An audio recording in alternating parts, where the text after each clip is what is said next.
नमस्कार। आप सभी को हिंदी दिवस पर बहुत बहुत बधाई। हमारी राजभाषा, मातृभाषा और राष्ट्रभाषा हिंदी की विकास यात्रा अनवरत जारी रहे और हिंदी सभी भारतीय भाषाओं को साथ लेकर आगे बढ़ती रहे, यह हमारी शुभकामनाएं हैं। वैसे आज जब हम हिंदी दिवस मना रहे हैं और एक दूसरे को शुभकामनाएं दे रहे हैं, तो हमें यह भी ध्यान रखना चाहिए कि हिंदी की सेवा हमें साल के बाकी दिनों में भी करती रहनी है। जहाँ तक हिंदी दिवस की बात है तो यह खुशी का अवसर तो है, लेकिन यह भी एक सत्य है कि 14 सितंबर को मनाया जाने वाला यह हिंदी दिवस एक सरकारी औपचारिकता बनकर रह गया है।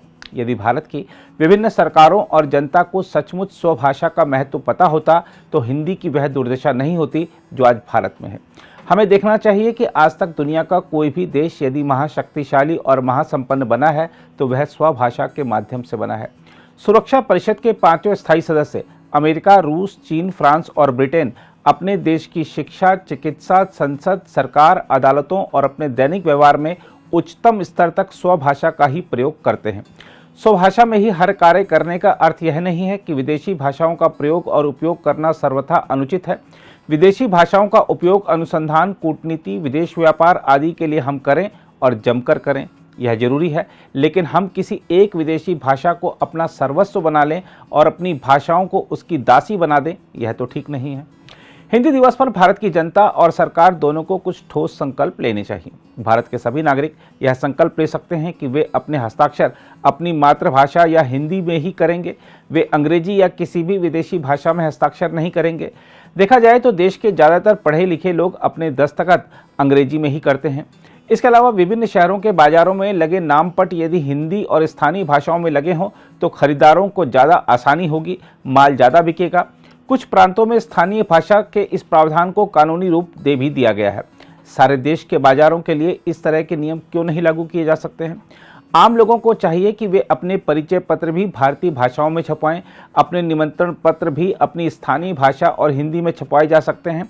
अब से लगभग 50 साल पहले जब स्वभाषा आंदोलन तेजी से चला था तो सैकड़ों लोग ऐसे भी थे जो अंग्रेजी में निमंत्रणों के कार्यक्रमों का बहिष्कार कर देते थे।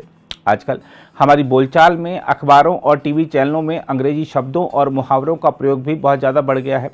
कई बार तो उस बोले और लिखे हुए का अर्थ निकालना मुश्किल हो जाता है। भाषा अलग भ्रष्ट होती है, संवाद का सौंदर्य नष्ट हो जाता है। इसका अर्थ यह नहीं कि हम अंग्रेजी या अन्य विदेशी भाषाओं के शब्दों को पचा लेने की क्षमता को खो दें। हिंदी तो अत्यंत समर्थ भाषा बनी ही इसलिए है कि इसने सैकड़ों देशी और विदेशी भाषाओं और बोलियों के शब्दों को पचा लिया है। उसका शब्द सामर्थ्य और अभिव्यक्ति की क्षमता अंग्रेजी के मुकाबले कई गुना ज़्यादा है। वह संस्कृत की पुत्री और भारतीय भाषाओं की भगिनी है। हिंदी दिवस पर भारत की जनता यह संकल्प भी ले कि वह हिंदी को नौकरशाही के शिकंजे से मुक्त करेगी। आज भी देश का शासन हमारे नेता कम और नौकरशाह ज़्यादा चलाते हैं। वे आज तक अंग्रेजी काल की गुलाम मानसिकता से मुक्त नहीं हुए हैं। यदि हमारे नेता दृढ़ संकल्पी हों तो भारत में से अंग्रेजी का वर्चस्व वैसे ही चुटकियों में खत्म हो सकता है जैसे व्लादिमीर पुतिन ने रूस में फ्रांसीसी और तुर्की में अतातुर्क ने अरबी लिपि का किया था। यदि सारे सरकारी कामकाज से अंग्रेजी को हटा दिया जाए तो समस्त भारतीय भाषाएं और हिंदी अपने आप जम जाएगी। बस सावधानी यही रखनी होगी कि किसी अहिंदी भाषी को कोई असुविधा ना हो। यदि भारत सरकार शिक्षा मंत्रालय की तरह एक अनुवाद मंत्रालय भी कायम कर दे तो बहुभाषी भारत में यह एक चमत्कारी काम होगा। भारत के किसी भी नागरिक को स्वभाषा का प्रयोग करने में कोई कठिनाई नहीं होगी। संसद और विधानसभा के कानून स्वभाषाओं में बनने शुरू हो जाएंगे। अदालतों के फैसले और बहसें जनता की भाषा में होंगी। विश्वविद्यालयों की ऊंची पढ़ाई और शोध कार्य भी भारतीय भाषाओं में होने लगेंगे। सारे स्कूलों और कॉलेजों से अंग्रेजी की अनिवार्य पढ़ाई पर प्रतिबंध होगा। कोई भी विषय अंग्रेजी माध्यम की बजाय भारतीय भाषाओं के माध्यम से पढ़ाया जा सकेगा। विभिन्न विषयों की पुस्तकें और ताज़ा शोध लेख जो विदेशी भाषाओं में होंगे वे भारतीय छात्रों को उनकी सहज और सरल भाषा में मिलने लगेंगे। विदेशी भाषा को रटने और समझने में जो शक्ति फिजूल खर्च होती है उसका उपयोग छात्रों की मौलिकता बढ़ाने में होगा। इसके अलावा छात्रों को सिर्फ अंग्रेजी नहीं कई विदेशी भाषाएं पढ़ने की स्वैच्छिक सुविधा भी दी जाए ताकि हमारे विदेश व्यापार, कूटनीति और शोध कार्य में नई जान आ जाए। यदि हम भारत की संसद, सरकार, अदालतों, शिक्षा, चिकित्सा और जनजीवन में हिंदी और स्वभाषाओं को उनका उचित स्थान दिलवा सकें तो फिर उसे संयुक्त राष्ट्र संघ में भी प्रतिष्ठित करवा सकते हैं।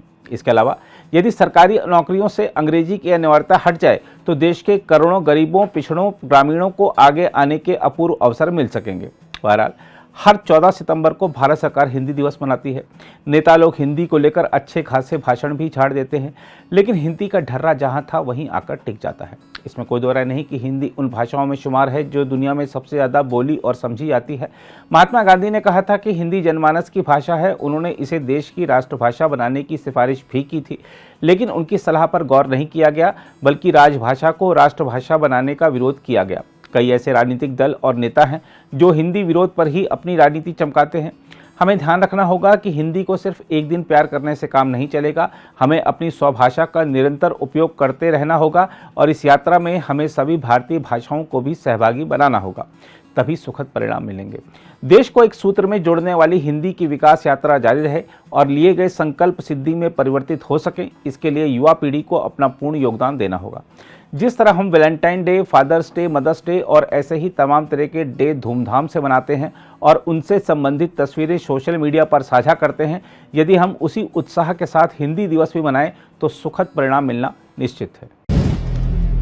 अगर आप भी लेना चाहते हैं देश दुनिया की तमाम जानकारी तो आज ही सब्सक्राइब करें हमारे चैनल को। साथ ही नीचे दिए बेल आइकन को जरूर दबाएं ताकि हर अपडेट आप तक पहुंच सके।